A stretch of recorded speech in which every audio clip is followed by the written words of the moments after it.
Gerard wambonye Gerard ko nawe filime yirimo Gerard yari igikoko muri prime ye bambwiye ngo nabazaniye ibyamamare gusa Rocky Kimomo muri filime z'umupira noneho hano nkuzanira urutonde rwa filime nziza cyane filime zirimo umupira niba ukunda filime zirimo umupira hano ntucikwe n'abatamuza abana bimitse Gerard Simuzi witaga Corneli itabatamigito tumusore mbega uburyo bwiza asubije babamukirititse on Axel Rugango aruvuyanga bose nagatebo kamwe abarugaje bafite umunwa hari avuga tumwana asubije bamubwitikaga bavuga ngo bamuguza y'ubusa aci tarerewe mu mbaro ubundi ngo niryo niba uri umukunzi w'agasobanuye ukaba uri n'umukunzi wa ruhago hano ntucikwe iyi video ni yawe hano nagukoreye icyegeranyo cya filime zirimo football filime zabaye nziza cyane niba rero wikundira filime zirimo football ariko ukaba utaruzi amazina yazo hano nayakuzaniye wowe umva buri izina rya buri filime ngiye kukubwira hano hanyuma uzagenda uzishake urebemo iyo wakwishimira iyi filime turiho ari nayo duhereyeho niyo nkuzaniye ku mwanya wa mbere bayita Gold Dream Begins. Iyi ni filime nziza cyane ni filime irimo football drama football film. Iyi ikaba ari filime nziza cyane ku bantu bakunda filime zirimo na football.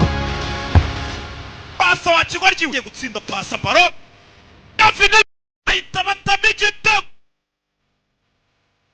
Filime nkuzaniye ku mwanya wa kabiri iyi nayo ni filime nziza cyane ni filime yakozwe n'umusobanuzi Rocky. Iyi ni filime igaruka ku cyamamare Pele nimba warakunze icyamamare Pele ukaba warakunze imikinire ye.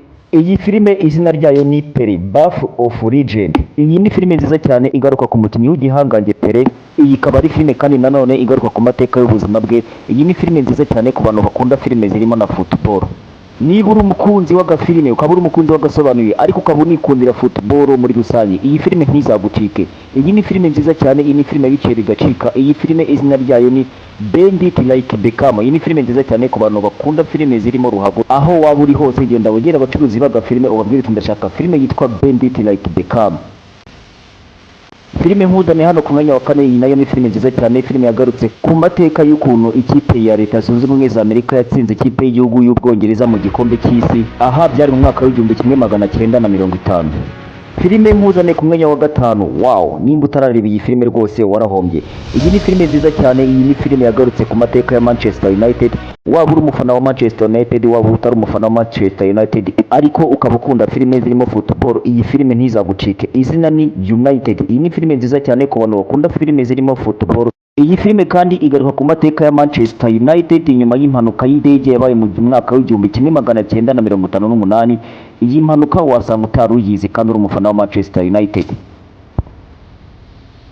Iyi filime nkuzaniye ku mwanya wa gatandatu iyi nayo ni filime nziza cyane. Iyi filime igaruka ku mwana w'umukene wo mu gihugu cy'Ubudage wavutse asanzwe wabara abakene rwose ariko akaza kwisanga mu rugendo rw'ikipe y'igihugu y'Ubudage aho yatwaraga igikombe cy'isi. Ngizo rero filime nari naguteguriye filime zigaruka ku mateka y'umupira w'amaguru filime zigaruka ku mateka y'ibyamamare bigiye bitandukanye mu mupira w'amaguru.